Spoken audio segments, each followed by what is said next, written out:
Hello नमस्ते दोस्तों, राधे राधे, जय श्री कृष्ण। सोनल की भाभी सोनल को 4 बार फ़ोन कर चुकी थी, पर सोनल फ़ोन ही रिसीव नहीं कर रही थी।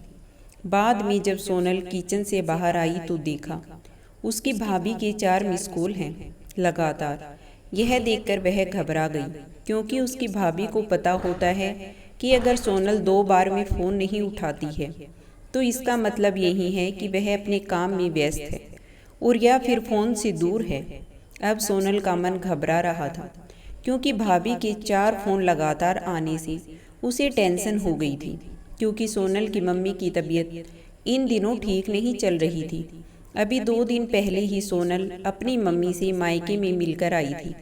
फिर भी सोनल ने हिम्मत करते हुए अपनी भाभी को फ़ोन लगाया, और फ़ोन जैसे ही भाभी ने उठाया तो सोनल को रोती हुई कहा, दीदी मम्मी जी हमें छोड़कर चली गई हैं। रात को अच्छे से सोई थी। सुबह आपके भैया और मैंने खूब उठाने की कोशिश की, पर वह नहीं उठी। तब हमने डॉक्टर साहब को बुलाया, फिर उन्होंने बताया कि मम्मी जी अब नहीं रही। दीदी आप जल्दी से आ जाओ। इतना सुनते ही सोनल की आंखों में आंसू बहने लगे। पापा तो पहले ही उसे छोड़कर जा चुके थे और अब उसकी माँ भी नहीं रही। सोनल तो बिल्कुल बेहाल हो चुकी थी। अब सोनल ने रोते रोते यह बात सक्षम उसके पति को बताई, तो सक्षम ने उसे संभाला और उसे जल्दी से कार में बिठाकर मायके ले गया। सोनल जैसे ही अपने घर पहुंची तो अपनी माँ के शरीर को देखकर उससे लिपट गई और खूब रोई। आखिर में सक्षम ने उसे किसी तरह समझाया और माँ का अंतिम संस्कार किया। सारे विधि विधान होने के बाद भी सोनल की रोना बंद नहीं हुआ। उसे माँ की बहुत याद आ रही थी। तब सोनल की मौसी ने उससे पूछा और उसे संभाला और कहा, सोनल बेटा ऐसे दुखी मत हो। दीदी नहीं रही तो क्या हुआ, मैं हूं ना तेरी मौसी। मेरा घर भी तेरा मायका है। तेरा जब मन करे तब आ जाना अपनी मौसी के पास।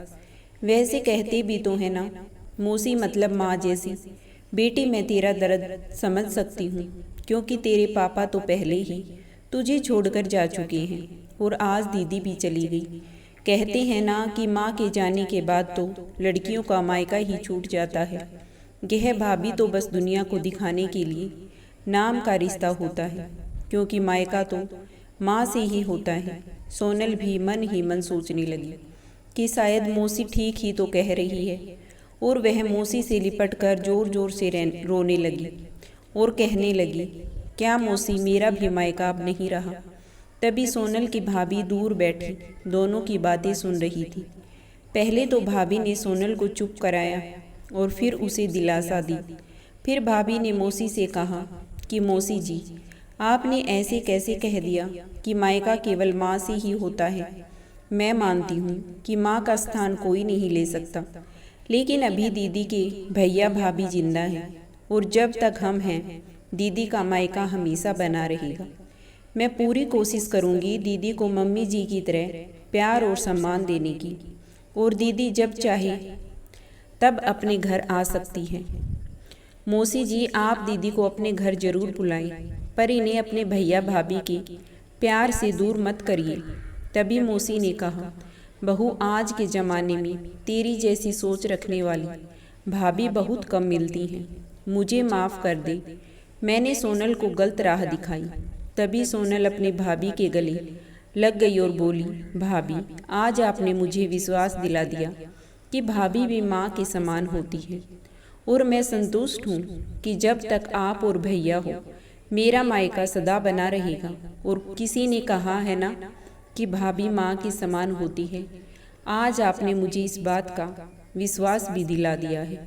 दोस्तों उम्मीद है आपको कहानी पसंद आई होगी, तो प्लीज़ चैनल को सब्सक्राइब और वीडियो को लाइक करना ना भूलें। धन्यवाद।